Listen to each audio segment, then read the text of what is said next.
ये पत्रकारिता किस बात की जब आप फर्क करेंगे एक दलित एक्टिविस्ट और बसपा के दलित एक्टिविस्ट में। तमाम मैं दलित पत्रकारिता को एक संदेश देना चाहता हूँ कि ये पक्षपात बंद हो। बीजेपी डायरेक्ट दलितों पर वार कर रही है, डायरेक्ट उनका आप देखिए आरक्षण खत्म करने की साजिश भारतीय जनता पार्टी ही कर रही है। कांग्रेस के टाइम पे जो चीज़ें थी लेकिन दमन की राजनीति नहीं थी। अब देखिए ऐसे रात में 3-3 बजे जिग्नेश मेवानी जैसे दलित विधायक की गिरफ्तारियाँ हो जा रही हैं। ये जो आपने कहा प्राइवेटाइजिंग, उनकी नीतियों में, मनमोहन सिंह जी की नीतियों में और नरेंद्र मोदी जी की नीतियों में जमीन आसमान का अंतर है। नेशनल दस्तक पर कुछ ऐसे युवा एक्टिविस्ट हैं जो आगे हो सकता है कि राजनीति में भी जाए। मैं फिर कह रहा हूँ, इस देश में डेमोक्रेटिक सिस्टम और मजबूत हो उसके लिए युवाओं की भागीदारी बहुत ज़रूरी है। और सबसे ख़ास बात है कि वो तबका SC ST OBC माइनॉरिटी का वो तबका जो कभी सिर्फ वोट देने का भी अधिकार नहीं था, उनके वोट लूट लिए जाते थे, उनको वोट डालने नहीं दिया जाता था, पॉलिटिकल रिप्रेजेंटेशन बहुत कम था, मजबूरी थी, संविधान में रिजर्वेशन का प्रावधान है इसलिए SC ST के लोग चुनाव जीत के आते थे। लेकिन दौर बहुत बदला है। माननीय कांशीराम साहब के आने के बाद से पॉलिटिकल पार्टिसिपेशन के सवाल उठ रहे हैं और ऐसे तमाम SC ST OBC के जो युवा हैं वो राजनीतिक भागीदारी तलाश रहे हैं और तमाम दलों में, चाहे वो BJP हो, कांग्रेस हो, तमाम पार्टियां हों, उसमें अपनी भागीदारी के लिए वो आगे आ रहे हैं। ये अलग बात है कि चूँकि इनके पास टेलीविज़न और अखबार की सुविधाएं नहीं है, मैनेजमेंट स्किल नहीं है, इकोनॉमिकली उतने रिच नहीं है कि ये मैनेजमेंट के स्किल पे किसी नेता के बेटा पोता भी नहीं है, उसके बाद भी अपनी भागीदारी खोज रहे हैं। तो नेशनल दस्तक की कोशिश होती है कि ऐसे युवाओं से आपको रूबरू कराया जाए जो शोषित वंचित समाज के हैं और अपनी राजनीतिक सर्सन के लिए काम कर रहे हैं। ऐसे ही एक शख्स हैं संदीप, आप सब जानते होंगे। संदीप, आप कहाँ से हैं? जी, मैं दिल्ली से हूँ, नॉर्थ ईस्ट दिल्ली की। मैं मेरा वजीराबाद के पास में रहता हूँ। तो आपने कब तय किया कि कांग्रेस में जाना है? जी, 2018 में मैंने कांग्रेस ज्वाइन की। मध्य प्रदेश के चुनाव थे उस वक्त। कांग्रेस ज्वाइन की उस वक्त और उसके बाद से लगातार निरंतर कांग्रेस पार्टी में कार्य कर रहा हूँ, तमाम अलग अलग राज्यों में कैंपेन। लेकिन एक जो इंटेलेक्चुअल है SC ST OBC माइनॉरिटी के जो इंटेलेक्चुअल है, अम्बेडकराइट है, उनको लगता है कि कांग्रेस हो, BJP हो, जितनी सवर्न लीडरशिप वाली पार्टियां हैं वो एक ही तरह से सोचती है। उसमें SC ST OBC माइनॉरिटी के लोग सिर्फ चेहरा हैं, उनको वो जगह नहीं मिलती। देखिए, तमाम ऐसे जैसे कि तमाम जो दलित पत्रकार हैं, मैं आपको शुरू से बताऊं, दलित पत्रकारों को भी अब आगे आकर ये सोचना चाहिए कि कांग्रेस के दलित नेता और बसपा के दलित नेता, इनमें अंतर छोड़ देना चाहिए। वो क्या है, जब बसपा के दलित की बात आएगी तो प्रमुखता से आवाज़ उठाएंगे, लेकिन जब किसी अन्य दलित एक्टिविस्ट की बात आएगी, अन्य दलित युवाओं की बात आएगी तो उस पर वो अपनी आवाज़। मैं तो आपको कवर कर रहा हूँ ना, मैं तो बता रहा हूँ, चंद ऐसे पत्रकार हैं। मेरे सवाल पर पहले जवाब दीजिए कि आपको क्या लगता है जो सवर्न लीडरशिप वाली पार्टियां हैं, चाहे वो ममता बनर्जी हो, चाहे कांग्रेस हो, चाहे BJP हो, इसमें शेड्यूल कास्ट सिर्फ रिजर्वेशन तक सीमित है, रिजर्व सीट पर चुनाव लड़ेगा, वो तो मजबूरी है उनकी, भागीदारी के सवाल पर तो कुछ मिल नहीं रहा है। नहीं, देखिए, उत्तर प्रदेश के अंदर भी जनरल सीटों पे भी टिकट कांग्रेस पार्टी ने दिए।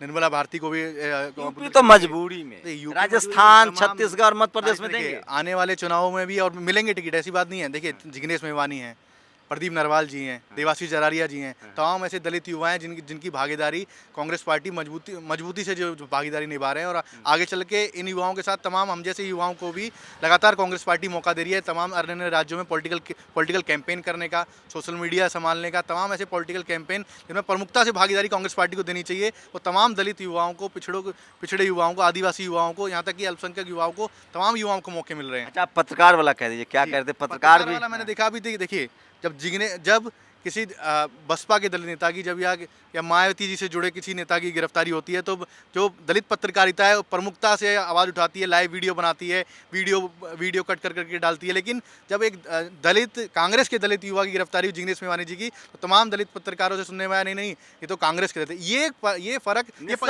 पत्रकारिता कैसे, ये पत्रकारिता किस बात की जब आप फ़र्क करेंगे एक दलित एक्टिविस्ट और बसपा के दलित एक्टिविस्ट में? क्या फिर आप इसको बसपा ही चैनल को तमाम ऐसे, मैं आपकी बात नहीं कर रहा, तमाम मैं दलित पत्रकारिता को एक संदेश देना चाहता हूँ कि ये पक्षपात बंद हो। सिर्फ आप जब कांग्रेस के दलित युवा हों या अन्य दलित युवा हों, अब उनको इग्नोर करके सिर्फ एक पार्टी की एक नीला झंडा मायावती जी की बपौती नहीं है। नीला झंडा डॉक्टर बाबा साहब अम्बेडकर की विचारधारा मायावती जी की बपौती नहीं है। देखिए, कांग्रेस के अंदर बाबू जगजीवन राम जी थे, आने वाले बाबू जगजीवन राम, जिग्नेश मेवानी, प्रदीप नारवाल, देवाशीष जरारिया, तमाम ऐसे युवा हो सकते हैं। तो क्या लगता है इन 60-50 साल कांग्रेस राज करती है और उसके बाद उसके साथ शेड्यूल कास्ट हट जाते हैं, इसकी क्या वजह देख रहे हैं? देखिए, तमाम ऐसी कमियां सब में होती हैं। पार्टी में कमियां हुई, वैचारिक रूप से कमियां हो सकती हैं, लेकिन आने वाला समय राहुल गांधी जी के नेतृत्व में तमाम युवा आगे आकर इस कमान को संभाल रहे हैं और युवाओं को बड़ी जिम्मेदारियां दी है। राष्ट्र सचिव उत्तर प्रदेश का प्रभारी प्रदीप नारवाल जी को बनाया जाता है, देवाशीष जरारिया को लोकसभा लड़ा जाता है और तमाम ऐसे दलित युवा उत्तर प्रदेश के अंदर, अम्बेडकराइट युवा उत्तर प्रदेश के अंदर, हाथरस के अंदर एक दलित युवा जिसने दलित बेटी की आवाज़ उठाई, उस युवा को प्रियंका गांधी जी ने टिकट दिया। अच्छा, प्रियंका गांधी टिकट यूपी में तो देती हैं, मध्य प्रदेश में आपकी सरकार नहीं है, राजस्थान में और छत्तीसगढ़ में भी शेड्यूल कास्ट के साथ तो कोई भी सरकार हो, स्वर्ण कांग्रेस हो बीजेपी हो, एट्रोसिटी तो उसी तरह से होती है। प्रियंका राजस्थान क्यों नहीं जाती है? सुनिए, प्रियंका गांधी जी का, राजस्थान का, प्रियंका गांधी जी उत्तर प्रदेश की प्रभारी हैं।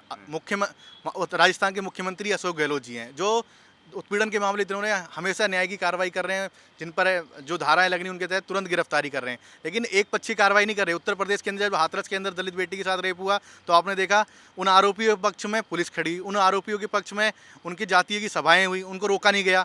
उन आरोपियों के पक्ष में यहाँ तक कि मुख्यमंत्री भी आंतरिक तौर पर खड़े हुए दिखाई दिए। जब आगरा के अंदर अरुण वाल्मीकि की कस्टडी में मौत हुई तो प्रियंका गांधी जी पहुंची। तमाम ऐसे राजस्थान पर क्या मजबूरी हो जाती है? राजस्थान में अशोक गहलोत जी पहुंचते हैं। अशोक गहलोत जी का प्रतिनिधिमंडल, सिर्फ आप देखिए, प्रियंका गांधी जी राष्ट्रीय महासचिव हैं, अशोक गहलोत जी राजस्थान के मुख्यमंत्री हैं और उनके जो प्रतिनिधिमंडल है वो न्याय की आवाज़ देने के लिए कांग्रेस नेता पहुंचते हैं। ये नहीं प्रदेश अध्यक्ष तक पहुंचते हैं, गोविंद डोटासरा जी हैं और भी तमाम नेता वहाँ पहुँचते हैं। ऐसा नहीं सिर्फ प्रियंका गांधी जी के यहाँ जाने से न्याय हो जाएगा, ये तो बेफजूल की बात है कि सिर्फ उन्हीं की जाने से न्याय होगा। तमाम अपनी अपनी जगहों पे जहाँ उनके पार्टी के नेता हैं वो पहुँचते हैं हर राज्य के अंदर। आप लोग संतुष्ट हैं कांग्रेस में अपनी भागीदारी से? बिल्कुल, हम बिल्कुल अपने संतुष्ट हैं कांग्रेस के अंदर अपनी भागीदारी से, और कांग्रेस के अंदर राहुल गांधी जी के नेतृत्व में हम तमाम दलित युवा मजबूती से अपनी आवाज़ उठा पा रहे हैं, मजबूती से हमें नेतृत्व मिल रहा है और इसी भागीदारी को आगे आते हुए हम लोग का सरकार भी बनाएंगे और दलितों को प्रतिनिधित्व देने की भी हम लोग मांग करेंगे। तो चलिए, संदीप हैं, युवा हैं, अच्छा जवाब देते हैं, लेकिन टीवी अखबार की कमी है। आपको नहीं लगता जो टीवी अखबार है वो कांग्रेस के सवर्ण नेताओं को तवज्जो देता होगा, शेड्यूल कास्ट के लिए कोई इशू नहीं है? देखिए, मैंने कहा तमाम दलित युवाओं को आगे आकर कांग्रेस ज्वाइन करनी चाहिए। जिसकी जितनी कहते हैं जब जितनी हिस्सेदारी ज़्यादा हो जाएगी ना तो तवज्जो और भाव उसी हिसाब से सब मिलने लग जाता है। बीजेपी ज्वाइन करने में क्या दिक्कत है? बीजेपी ज्वाइन वो अलग वैचारिक पार्टी है, देखिए कांग्रेस के अंदर सबका सम्मिलन है। अच्छा, एक बात बताइए, देखिए थोड़ा आज बहस हो, संदीप एक काम ऐसा बताइए जो बीजेपी कर रही हो वो कांग्रेस ने नहीं किया हो। देखिए, जो बीजेपी का दलितों के खिलाफ 2-4 काम बताइए।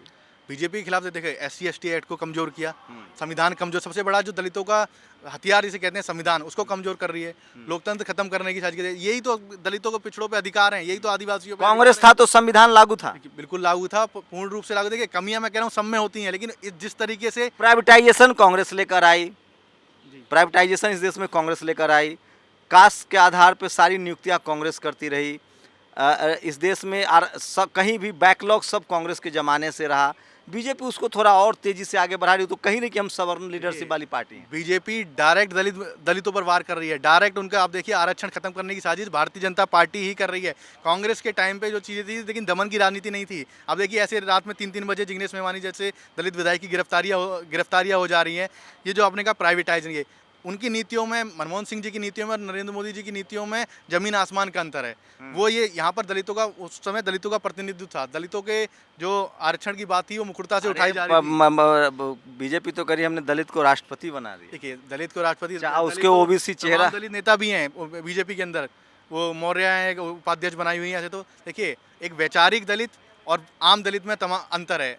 बाबा साहब और तमाम बहुजनों को मानने वाले दलित और आम दलितों में बहुत अंतर है। एक देखिए, दलित लड़ाई लड़ रहा है, तो कांग्रेस में अम्बेडकरवाद के लिए जगह है, बिल्कुल जगह है। तमाम जिग्नेश मेवानी और भी तमाम दलित युवा हैं, राजेश लोटिया जी हैं और भी तमाम युवा साथी हैं और तमाम हम जैसे हमारे स्तर पर तमाम युवा साथी हैं जो कांग्रेस के अंदर जुड़ के कार्य कर रहे हैं। मैं बताया ना, उत्तर प्रदेश नहीं, मध्य प्रदेश के अंदर भी तमाम दलित युवाओं को। संदीप तो दिल्ली से हैं, दिल्ली में तो कुछ संभावना भी है कांग्रेस के लिए जो फिलहाल अभी नहीं दिख रही है, लेकिन मेहनत कर रहे हैं। मनीष पासवान है मेरे साथ, बिहार से हैं।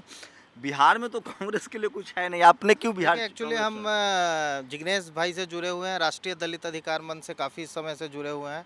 और हम लोग एक्टिविज्म करते हैं, जहाँ भी दलित समाज के लोगों के साथ एट्रोसिटी होता है, या फिर जैसे देखिए जिग्नेश भाई के साथ जो हुआ अभी, मतलब असम के अंदर FIR होती है 19 तारीख को, और 19 तारीख को जहाँ कोकराझार और गुवाहाटी के बीच में मैं वो तो समझ रहा हूँ, आप लोग को तो LJP से जुड़ना चाहिए बिहार में। नहीं, तो हम कांग्रेस पार्टी से नहीं नहीं जुड़े हैं, जिग्नेश भाई से जुड़े हैं और राष्ट्रीय दलित अधिकार मंच से जुड़े हुए हैं। और हम लोग किसी भी दलित के साथ अत्याचार शोषण होगा, कोई भी दलित एक्टिविस्ट के साथ, चंद्रशेखर आज़ाद जी के साथ भी हुआ था तो हम लोग लगातार पटना से लेके दिल्ली तक में आए थे आंदोलन में और हम लोग लगातार आवाज़ उठाए थे। तो हम लोग कहीं भी किसी के साथ कुछ ऐसा होता है तो हम लोग उसके साथ मजबूती से खड़े रहेंगे। देखिए ये पॉलिटिकल असर्शन है। बाबा साहब ने कहा है we should not become the political untouchable.